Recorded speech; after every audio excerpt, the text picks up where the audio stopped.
दुष्कर्म केसમાં ફરાર કેદી ઝડપાયો। વડોદરા જેડીસી પોલીસ સ્ટેશનના હત્યા કેસનો આરોપી હજુ ફરાર। પોલીસે તપાસનો ધમધમાટ શરૂ કર્યો।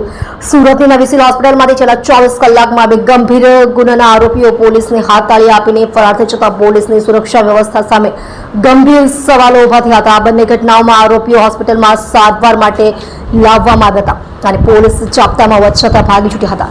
આ ઘટનાને પગલે વડોદરા પોલીસે તપાસનો ધમધમાટ શરૂ કર્યો હતો। જો કે સુરત નવી સિવિલ હોસ્પિટલમાંથી પોલીસ જાપ્તામાંથી નજર ચૂકવી ન શકેલ દુષ્કર્મ અને એટ્રોસિટીના આરોપી શુભમ ઉર્ફે ડોન સુરેશભાઈ શર્માને ગણતરીના કલાકોમાં જ ઝડપી પાડવામાં સફળતા મેળવી છે। સિવિલ હોસ્પિટલમાંથી નાસી છૂટેલો આરોપી ગણતરીના કલાકોમાં જ ઝડપાયો। આરોપીને કોર્ટમાં રજૂ કરાયા બાદ તબિયત બગાડતા સારવાર અર્થે નવી સિવિલ હોસ્પિટલમાં લાવવામાં આવ્યો હતો, જ્યાં તે બપોરે ઇમરજન્સી વોર્ડમાંથી નાસી છૂટ્યો હતો। આ ઘટનાની જાણ થતાં જ સુરત પોલીસની ક્રાઇમ બ્રાન્ચ, વડોદરા પોલીસ અને ચોક બજાર પોલીસની ટીમોએ તાત્કાલિક અલગ અલગ ટીમો બનાવી તપાસ શરૂ કરી હતી। ટેકનિકલ સર્વેલન્સ અને સીસીટીવી ફૂટેજના આધારે પોલીસે ગણતરીના કલાકોમાં જ આરોપીને સુરતના સિંગણપુર ગામ ખાતેથી પકડી પાડ્યો હતો। ઉલ્લેખનીય છે કે વડોદરા જેડીસી હત્યા કેસનો એક આરોપી પણ સારવાર દરમિયાન સિવિલ હોસ્પિટલમાંથી ફરાર છે, જેને હજુ સુધી પકડી શકાયો નથી।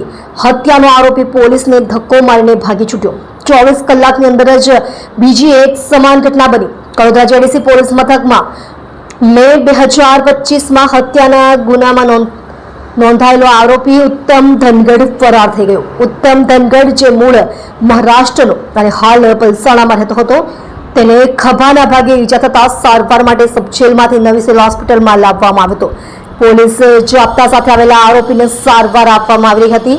સારવાર બાદ જ્યારે પોલીસ કર્મચારીઓ તેને લઈને દવાની લાઈનમાં ઊભા હતા, ત્યારે આરોપી અચાનક પોલીસ કર્મીઓને ધક્કો મારી હાથકડી સાથે ભાગી છૂટ્યો હતો।